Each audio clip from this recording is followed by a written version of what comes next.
ఇప్పుడు మనం 2024 సంవత్సరం ఆగస్టు నెల 1వ తేదీ నుంచి 31వ తేదీ వరకు ద్వాదశ రాశుల్లో 11వ రాశి కుంభరాశి వారి జ్యోతిష్య బలం ఎలా ఉందో చూద్దామంటే గవ్వల శాస్త్ర ప్రకారం ఈ గవ్వల శాస్త్రాన్ని లకుట ప్రశ్న శాస్త్రం చింతామణి శాస్త్రం అంటారండి. దాని ప్రకారం 9 గవ్వలు 3 సార్లు వేసి కుంభరాశి వారి జ్యోతిష్య బలం విశేష బలం ఎలా ఉందో చూద్దామండి.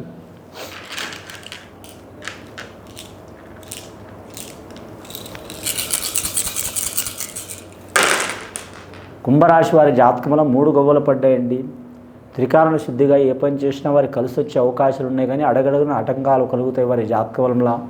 ముఖ్యంగా సోదర భావంలో విరోధాలు వచ్చే అవకాశాలు ఉన్నాయి. కుటుంబ సమస్యలు చాలా వరకు చుట్టుముట్టే అవకాశం ఉంది వారి పేరు మీద.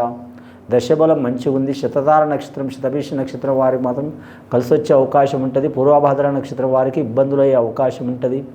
8వ తేదీ 17వ తేదీ కానీ వీరి జాతకంలో 26వ తేదీలో పుట్టిన వారికి మాత్రం చాలా వరకు మాత్రం కలిసి వచ్చే అవకాశాలు ఉంటాయి.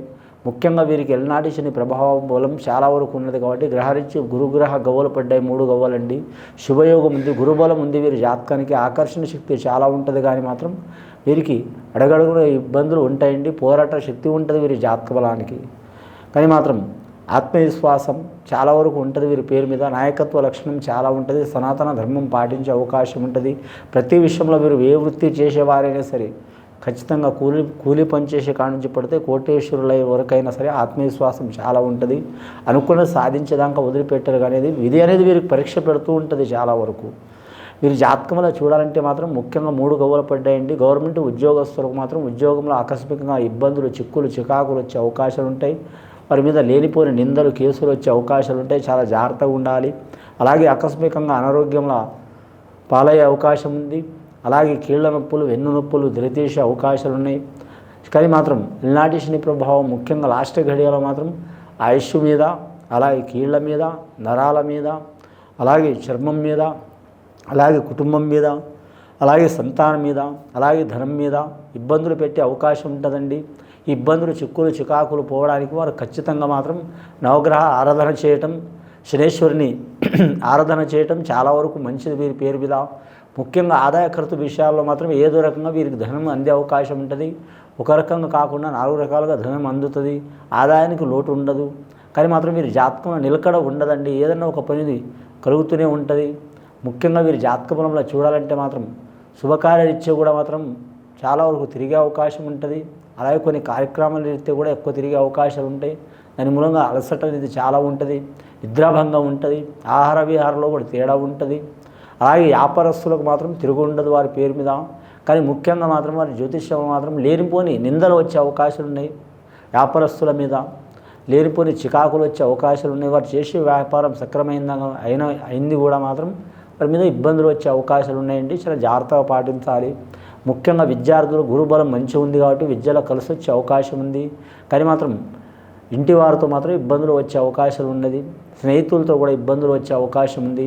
స్త్రీలకు మాత్రం చాలా వరకు శుభయోగం ఉంటుంది. ఆ శుభయోగం ఇంకా కలగాలంటే మాత్రం గౌరీ పూజ చేయాలి, గౌరీ వ్రతం చేయాలి, చాలా వరకు మంచిది. అలాగే మాత్రం మరి జాతకంలో అష్టమి రోజు దుర్గమాత పూజ చేయాలి. అమావాస్య ఘడియలో ఏదన్నా మాత్రం కులదేవతకు ఆరాధన చేయాలి. మైసమ్మ కావచ్చు, పోచమ్మ కావచ్చు, అలాగే గంగానమ్మ కావచ్చు. ఏదైనా అమ్మవారిని పూజ చేయడం చాలా వరకు మంచిది. ఒక్కొక్క కులానికి ఒక్కొక్క వర్గానికి ఒక్కొక్క కుటుంబానికి ఒక్కొక్క దేవత ఉంటుంది. అలా చేయడం చాలా వరకు శుభకరం ఉంటుందండి. ముఖ్యంగా ఈ రాశి వారి జాతకంలో చూడాలంటే మాత్రం ఈ శ్రావణ మాసంలో మాత్రం చాలా వరకు అశుభ యోగాలు సరిసమాన యోగం ఉన్నాయండి. విదేశానం ఏరే రాష్ట్రం ఏరే ప్రాంతం వెళ్ళాలనుకునేవారు టైం తీసుకోవడం మంచిది. శుభకార్యరీత్యా మాట్లాడుకోవాలనుకునేవారు కూడా మాత్రం వాయిదా వేసుకోవడం మంచిది. కానీ మాత్రం ముఖ్యంగా శుభకార్యాలు దగ్గరకు వచ్చి దూరం వచ్చి దగ్గరికి ఇలాంటి సంఘటనలు అయ్యే అవకాశాలు ఉంటాయి. దగ్గరకు వచ్చిన సంబంధాలు దూరం అవుతాయి, దూరం సంబంధాలు దగ్గరకు అవుతాయి. అలాగే అందరికీ అందుబాటులో ఉన్న పని కూడా మాత్రం ఆటంకాలు కలిగే అవకాశం ఉంది. కాబట్టి ఏ నిర్ణయమైనా 1కి 10 సార్లు ఆలోచించి నిర్ణయం తీసుకోవడం చాలా వరకు మంచిది వీరి జాతక బలాన. రెండవసారి గవ్వలేసి చూద్దామండి ఎలా ఉందో కుంభరాశి వారి పేరు మీద.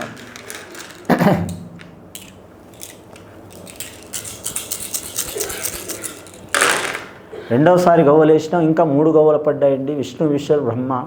అలాగే మాత్రం తామస గుణం, రజస గుణం, సాత్విక గుణం 3 గుణాలు ఉంటాయి. తామస గుణం అంటే రాక్షస వర్గం, రజస్సు గుణం అంటే సరి సమాన వర్గం, కానీ మాత్రం సాత్విక గుణం ఉంటే దైవగుణం. ఈ దైవగుణం ఈ లోకంలో అయితే చాలా వరకు తక్కువ మందికే ఉన్నది.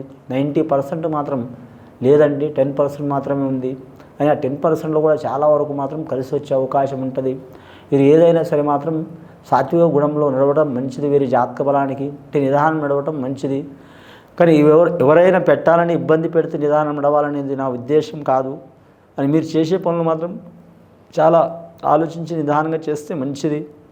అలాగే మీ జాతక బలానికి చూడాలంటే మాత్రం కుంభరాశి వారి జాతకంలో నిరుద్యోగులు మాత్రం శుభవార్తలు వినే అవకాశం ఉంటుందండి. అలాగే ఉద్యోగం చేస్తున్న వారికి ఏమైనా ఇబ్బందులు, చిక్కులు, చికాకులు ధనపరంగా కావచ్చు, లేదా మాత్రం వాళ్ళు పెరగాలనుకునడానికి కావచ్చు, ప్రమోషన్ల గురించి కావచ్చు, బదిలీల గురించి కావచ్చు, ఆ సమస్యలు వారికి ఒక దారి చూపించే అవకాశం ఉంటుంది. ఎల్నాటి శని ప్రభావం ఉన్నా సరే మాత్రం గురుబలం, రాహుబలం మంచిగా ఉంది కాబట్టి చాలా వరకు కలిసి వచ్చే అవకాశం ఉంటుంది.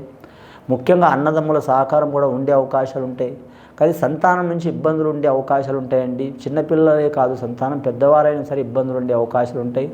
ఇది కరెక్ట్ మాత్రం ముఖ్యంగా మాత్రం ఈ సంవత్సరం ఏ పని చేసినా మాత్రం కలిసి వచ్చే అవకాశం ఉంటుంది. కానీ ప్రతి నెల ఒక ఇబ్బంది ఉంటుంది. ఈ నెల కూడా మాత్రం కొన్ని ఇబ్బందులు ఉండే అవకాశాలు ఉన్నాయి. ముఖ్యంగా గృహ నిర్మాణ విషయం కావచ్చు, ఇల్లు అమ్మటం, కొనడం కావచ్చు, తీసుకోవడం కావచ్చు, స్థలం తీసుకోవడం కావచ్చు, మార్చడం కావచ్చు, రియల్ ఎస్టేట్ రంగంలో కావచ్చు, ఇబ్బందులు తప్పవండి. రాబోయే కాలం బాగుంటుంది వీరికి. ఈ ఆగస్టు నెల మాత్రం వారికి కలిసి రాదు వారి జాతక బలానికి. ముఖ్యంగా మాత్రం గురుగ్రహ గవ్వలు పడ్డాయండి. గురువు బలం ఉన్నది కానీ శని బలం బాగలేదు వీరి జాతక బలానికి. దృష్టి దోషం కూడా అధికం ఉన్నది వీరి జాతక బలానికి. బుధవారం బూడిద గుమ్మడికాయ ఇంటి ముందు కట్టడం చాలా వరకు శుభకరం ఉంటుందండి. దృష్టి అనేది తొలగిపోతుంది. బుధవారం బూడిద గుమ్మడికాయ, కానీ మాత్రం ఆకుపచ్చ రంగు వస్త్రంతో కట్టడం చాలా మంచిది. అలాగే బుధాష్టమి రోజు కట్టడం కూడా మంచిది. అలాగే మాత్రం అమావాస్య రోజు ఆదివారం అమావాస్య కావచ్చు, లేదా సోమవారం అమావాస్య కావచ్చు, అలాగే శనివారం కూడిన అమావాస్య కావచ్చు. ఆ రోజు మాత్రం బలి గుమ్మడికాయ ఇంటి ముందర పగలగొట్టి పక్కన పెట్టడం మంచిది. అది స్త్రీలు చేయకూడదండి, పురుషులు చేయాలి, శుభకరం ఉంటుంది. మూడవసారి గవ్వలేసి చూద్దామండి. 2 సార్లు 3 గవ్వలు పడ్డాయండి. మూడవసారి ఎన్ని గవ్వలు పడతాయో చూద్దామండి.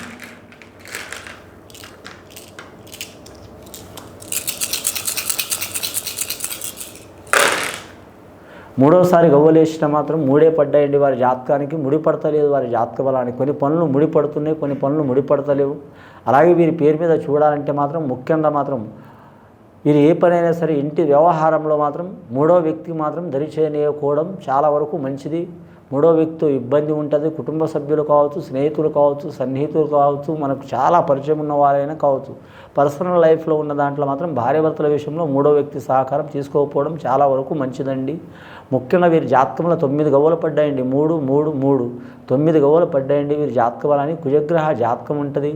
ముఖ్యంగా రుణ చిక్కులు, ఆరోగ్య చిక్కులు, అలాగే మాత్రం మీరు జాతకానికి చూడాలంటే సమస్యలు చుట్టుముట్టే అవకాశం ఉంటుంది. మీరు జాతకంలో చూడాలంటే మాత్రం త్రికారణ శుద్ధిగా మాత్రం ఆ ముక్కంటికి శివునికి మాత్రం నమ్ముకుంటే చాలా వరకు శుభకరం ఉంటుందండి. అలాగే మాత్రం నవగ్రహాన్ని పూజ చేయడం, శనీశ్వరుని పూజ చేయడం కూడా చాలా వరకు మంచిగా ఉంటుందండి. ఇది విని చూసి ఆచరించే వారి కుంభరాశి వారికి సర్వ ఫలాలు మంచిగా కలిగాలి, శుభ ఫలితాలు కలిసి వచ్చే అవకాశం ఉందండి. శుభం భూయత్.